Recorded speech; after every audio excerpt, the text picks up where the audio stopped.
तो जब बच्चा सेंसिबल होता है 2-2.5 साल का, तब आप पेस्ट कर लें। उससे पहले आप खाली ब्रश को ही गीला करके आप उससे दांत साफ़ कर सकते हैं, या उससे भी अगर छोटा है तो एक टिश्यू से या किसी साफ़ कपड़े से या गॉज से गीला करके वाइप कर दें उसको रात को सोने से पहले। रात को सोने से पहले बच्चों और बड़ों दोनों के मुंह में खुराक या दूध के ज़रात नहीं होने चाहिए। वो रात को फर्मेंटेशन होगी, डिकम्पोजिशन होगी सलाइवा के साथ मिलके, सुबह उठ के मुंह में बदबू भी होगी, मसूड़े सूज भी सकते हैं, दांतों में कैविटी भी ऐसा ऐसा बन सकती है। Welcome back. आज हम बच्चों के दांतों के बारे में बात कर रहे हैं। अच्छा, बच्चों के जो दूध के दांत का मसला होता है, जब वो गिरते हैं, आपको पता है, उसके बाद परमानेंट दांत निकलते हैं, उस टाइम पे बहुत प्रॉब्लम जो है ना वो सामने आती हैं, क्योंकि दांत जो है निकल ही नहीं रहे होते हैं, पुराने निकल ही नहीं रहे होते, फंस जाते हैं और बच्चे उनको हिलाते रहते हैं। कुछ पेरेंट्स ये भी करते हैं कि धागा लगाते हैं, घुमाते हैं, दांत गिर तो खींच देते हैं। आय हाय, बड़ा जुल्म है बच्चों पे, आप खुद सोचें। तो मुझे आप ये बताएं, इस सिचुएशन में क्या करना चाहिए अगर दांत कोई गिर ही नहीं रहा हो? ये जो आपने प्रॉब्लम बताया कि दूध के दांत वक्त पे गिरते ही नहीं हैं और परमानेंट दांत देर से आते हैं, ये सब फितरत से दूरी है। हम जब से ऑर्गेनिक को छोड़ के प्रोसेस चीज़ों पे आए हैं, यानी कि हमसे पहले जो जनरेशन थी, हमारे बाप दादा, वो मकइयाँ खाते थे, सट्टे खाते थे, गन्ने खाते थे, चबाते थे, चूसते थे, ये सब चीज़ें खाते थे। उनके वर्जिश रहती थी, जॉ को स्टिमुलस मिलता था, जॉ प्रॉपर डेवलप होता था, जगह बनती थी, दांत, दूध का गिरा परमानेंट दांत उसी जगह वक्त पे आ गया। जब जोर लगाते थे दूध के दांत अपने आप गिर जाते थे। अब जूसेस, ब्रेड्स, शवारमा, बर्गर, जिसमें दांतों को मेहनत ही करनी नहीं पड़ती, अब वो जब हम लेंगे और दांतों की एक्सरसाइज ही नहीं होगी, एक पहलवान या बॉडी बिल्डर के मसल्स क्यों होते हैं, कोई यूज़ करता है, जब नहीं होता तो फिर हम आप जैसा होता है। तो जब दांतों को यूज़ नहीं किया जाएगा तो वो वक्त पे गिरेंगे नहीं। मसूड़े इतने थिक होते हैं कि वो परमानेंट दांत को उगने नहीं देते। बल्कि अब तो ये पिछले कई सालों से आ रहा है कि डबलिंग नज़र आ रही है, दूध का भी पड़ा, उसके पीछे परमानेंट दांत आ गया, चूँकि उसको परमानेंट ने तो अपने टाइम पे आना ही था। जब दूध का गिरा नहीं और उसको जगह नहीं मिली, उसको जहाँ जगह मिली वो गया। मुझे याद है, मैं तो बोतलों के ढक्कन खोल लेती थी, 2 बार मुंह के अंदर भी चला गया। ये भी गलत है, दांतों का एज ए टूल नहीं यूज़ करना चाहिए। टूट जाते थे मेरे दांत, की किरचे हो जाते थे, बड़ी मार खाई है मैंने इस चक्कर में। तो बस तो मैं बताना चाह रहा हूँ कि ऑर्गेनिक चीज़ों से दूरी इस सबसे बड़ी वजह है।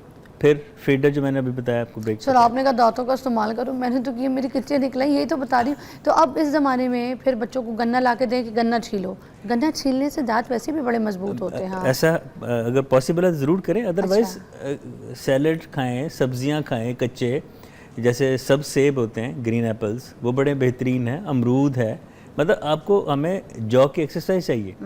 थोड़ी सी देंगे, काट के देंगे, बिल्कुल ऐसे ही, ये नहीं कहेंगे कि सेब खाओ, नाशपाती खाओ, बिल्कुल ऐसे ही। बजाय उसके टुकड़े करके आप उसको छुरी कांटे से खिलाएं, आप उसको 2 हिस्सों में कर दें, वो बाइट ले लेके, चकियाँ ले लेके खाएंगे। हमारी अम्मियाँ हमें गाजर को साफ करके ऊपर से तो देती थी, हम धो के तो उसको ऐसे खाते रहते, खेलते रहते, खाते रहते।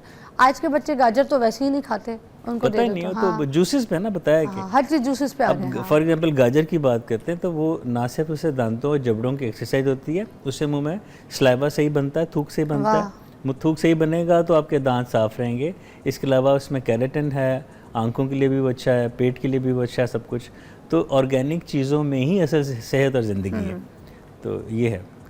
अच्छा, अब कुछ बच्चों के चलो दांत भी मैं कहती हूँ निकल आते हैं, मगर जब आते हैं ना ये दांत, तो खुद ब खुद टेढ़े मेढ़े से निकलते हैं, एक उत्तर होते हैं, एक दक्षिण होते हैं, वो नहीं कहते कि यहाँ गिरा है कि वहाँ गिरा। तो ये किस तरीके से फिर उस दांतों को हम जैसे एक लाइन शेप में नॉर्मल निकलवाएं?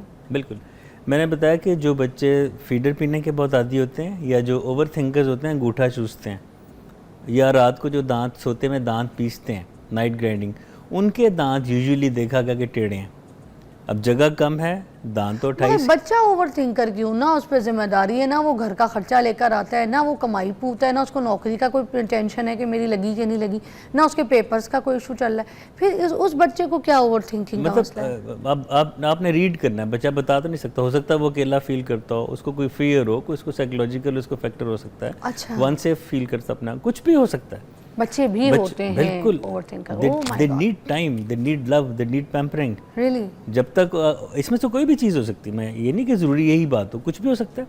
आप उसको टाइम दें, देखें, ऑब्जर्व करें वो किस चीज़ से अपसेट है, ठीक है। तो ये सब चीज़ें दांत टेढ़ा करने के सबब बनती हैं। इसके अलावा एक और देखा कि जब परमानेंट दांत आ रहे होते हैं, हाँ। कुछ बच्चे उनको हाथ लगा रहे हैं, जुबान से उनको धकेल रहे हैं, उन दांतों को फील कर खेलते रहे रहते हैं, हैं फजूल। उससे भी एक देखा गया रिसर्च के मुताबिक कि दांत टेढ़े होने के काफ़ी चांसेस हैं। ओके, अच्छा, अब टूथपेस्ट पे बात करेंगे। बच्चों को किस एज में आप रेकमेंड करते हैं कि बच्चे को टूथपेस्ट दे सकते हैं, या ब्रशिंग, क्योंकि ब्रश भी एक ऐसी चीज़ है जो बच्चों को मुतारिफ करवानी है, वो किस एज में करवानी है? टूथपेस्ट 2 साल के बाद, जब बच्चा इतना बाशऊर होता है कि इसको निगलना नहीं है, क्योंकि टूथपेस्ट को स्वेलो कर लिया जाए तो उसके अपने टॉक्सिक इफ़ेक्ट्स हो सकते हैं और होते भी हैं। फ्लोराइड का पेट में जाना गलत है, दांतों तक रहना ठीक होता है। तो जब बच्चा सेंसिबल होता है 2-2.5 साल का, तब आप पेस्ट कर लें। उससे पहले आप खाली ब्रश को ही गीला करके आप उससे दांत साफ़ कर सकते हैं, या उससे भी अगर छोटा है तो एक टिश्यू से या किसी साफ़ कपड़े से या गॉज से गीला करके वाइप कर दें उसको रात को सोने से पहले। रात को सोने से पहले बच्चों और बड़ों दोनों के मुंह में खुराक या दूध के ज़रात नहीं होने चाहिए। वो रात को फर्मेंटेशन होगी, डिकम्पोजिशन होगी सलाइवा के साथ मिलके, सुबह के मुंह में बदबू भी होगी, मसूड़े सूज भी सकते हैं, दांतों में कैविटी भी ऐसा ऐसा बन सकती है। और ब्रशिंग जो है वो कब देनी है हमने?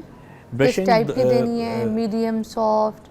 ये आपको डॉक्टर बताते हैं आमतौर पे, डेंटिस्ट। सर आप भी तो डॉक्टर हैं। मैं भी बता रहा ना कि ये साल में 2 दफ़ा पब्लिक को चाहिए कि साल में 2 दफ़ा कुछ भी ना हो तो डेंटिस्ट पर जाएं। वो आपको बताएंगे आपके दांतों के इस पर किस किस्म के ब्रश की ज़रूरत है, किस किस्म की ब्रशिंग टेक्निक चाहिए। और किस एज में आप कह रहे हैं? 2-2.5 साल के बाद। 2-2.5 साल के बाद। उससे पहले एक वो खाली उंगली ब्रश में पहन के भी तो ब्रश आता है, छोटे छोटे। हाँ जी, वो सिलिकॉन ब्रशेस बहुत अच्छे हैं वो। अच्छे वो उंगली पे पहन के, तो चूँकि जो बच्चा खुद नहीं कर सकता तो माँ बाप ये कर सकते हैं कि अपने हाथ धो के रिंग वो पहने सिलिकॉन ब्रश और उसके दांतों को साफ़ करते। बड़ा ये मज़े की एक है, बच्चों में अट्रैक्शन भी, एक फ़न भी है, तो बच्चा उस चीज़ को जल्दी कबूल करता है जिसमें उसको कोई अट्रैक्शन या कोई फ़न नज़र आता है। ठीक है, तो हर खाने के बाद ब्रश करना चाहिए। हर खाने के बाद। अब बच्चों के जो दांत हैं वो टेढ़े निकल आए, उसका इलाज क्या तजवीज़ करेंगे? माएँ बड़ी परेशान होती हैं, बेटियों की शादी होनी है, दांत टेढ़े मेढ़े हैं, तो बच्चों के जो ब्रेसेस हैं वो किस एज से शुरू होंगे, क्या रिकमेंडेशन होती है, या फिर कोई और?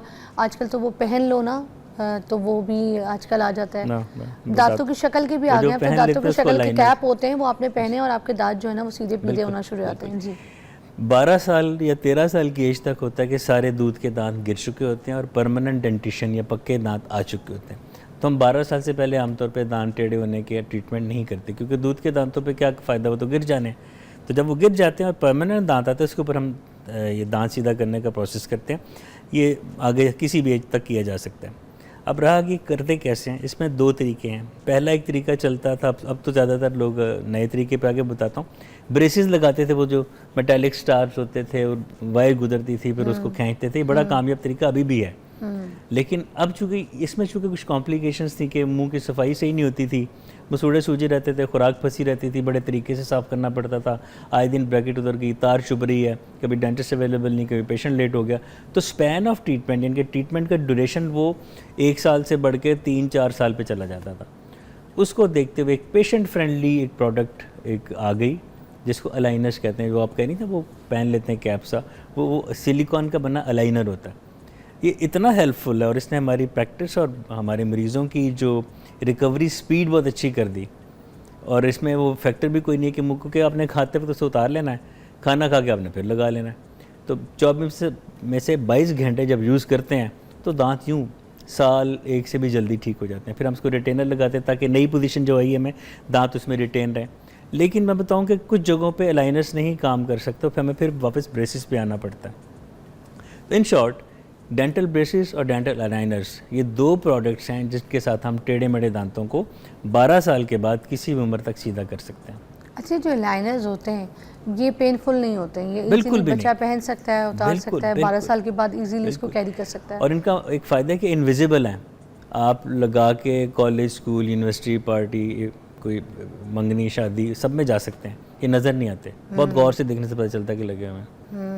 और कुछ लोग तो दांतों की जैसे कैपिंग होती है उस तरीके के कलर शेड पे भी बनवा रहे हैं लाइनर्स, ऊपर से उनके दांतों के। अब तो ये भी आ गया ना कि दांतों के जस्ट लाइक अ कैपिंग, जस्ट लाइक जैसे क्राउन्स, और अंदर से उसी तरह लाइनर्स होल में होते हैं, वो आप अपने दांतों के ऊपर पहन लें। हाँ, तो दांत थोड़े से बल्कि हो जाते हैं, दांत थोड़े से हैवी हो जाते हैं या लंबे ऐसे हो जाते हैं, मगर होता ये कि आपके दांत जो है ना अलाइंस हो जाते हैं, क्योंकि अंदर से अलाइन तो अंदर से काम कर रहा है। हाँ जी, बिल्कुल। वो उसको हम कहते हैं लिंगवल अलाइनर्स, वो अंदर की तरफ होता है, तो वो ज़्यादा नहीं चलता। जो ज़्यादा जो यूज़ होता है मैंने आपको बता दिया, ये बहुत कम लोग करवाते हैं।